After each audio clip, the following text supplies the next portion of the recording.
তোমাকে আমার করে পাওয়ার হয়নি তো কি হয়েছে, এই কথাগুলো যখনই মনে পড়ে বুকটা একটু ভেঙে যায়। কিন্তু অদ্ভুতভাবে মনে হয় তুমি আমার ভাগ্যে না থাকলেও তোমাকে ভালোবাসতে পেরেছি, এটাই যেন আমার সবচেয়ে বড় সুখ।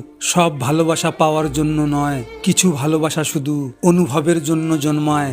তুমি ছিলে সেই মানুষ যাকে পেতে পারিনি, কিন্তু যার জন্য হৃদয়টা যতবার ধুকপুক করছে তা কেউ কোনোদিনই বুঝবে না।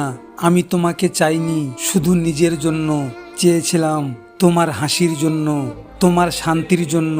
চাইলেই তোমাকে জোর করে ধরে রাখতে পারতাম, কিন্তু তোমাকে হারানোর ভয়টাই এত বেশি ছিল যে ছেড়ে দেওয়া ছাড়া আর কিছুই পারিনি। আজ ভাবলে কষ্ট হয়, আবার ভালোও লাগে, কারণ তুমি আমার হওনি। তবু আমার হৃদয়ে এমন জায়গা করে নিয়েছো যেখানে আর কাউকে বসানো যায় না। হয়তো ভালোবাসার পরিণতি পাইনি, কিন্তু তোমাকে ভালোবাসার সৌভাগ্যটা পেয়েছিলাম। এটাই আমার জীবনের সবচেয়ে মধুর কষ্ট। তুমি যখন যোগাযোগের সমস্ত পথ বন্ধ করলে, তখনই আমি বুঝলাম মানুষ কিভাবে বিশ্বস্ত থেকেও কাউকে অচেনা করে দিতে পারে। তোমার নাম্বার বন্ধ, তোমার আইডি বন্ধ, তোমার কাছে কিছু পৌঁছানোর কোনো পথেই নেই, আছে শুধু এক অদ্ভুত শূন্যতা। তুমি এমনভাবে নিজেকে সরিয়ে নিলে যেন আমার সাথে তোমার কোনো সম্পর্কই ছিল না, যেন আমি কখনো তোমার জীবনের অংশই ছিলাম না।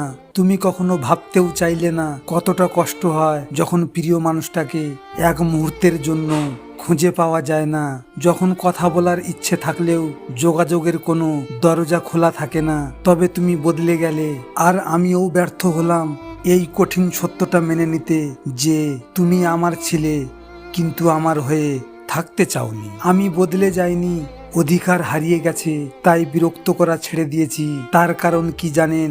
অধিকার হারানোর পর কাউকে বিরক্ত করাটা ঠিক না। হ্যাঁ, এটাই আমি। ভিডিওটি ভালো লাগলে পাশে থাকবেন, আর হ্যাঁ, নিজের খেয়াল অবশ্যই রাখবেন, কারণ এটা স্বার্থের দুনিয়া। এখানে নিজের খেয়াল নিজেকে রাখতে হয়, অন্য কেউ রাখবে না। দেখা হচ্ছে পরের ভিডিওতে। ভালো থাকবেন, সুস্থ থাকবেন।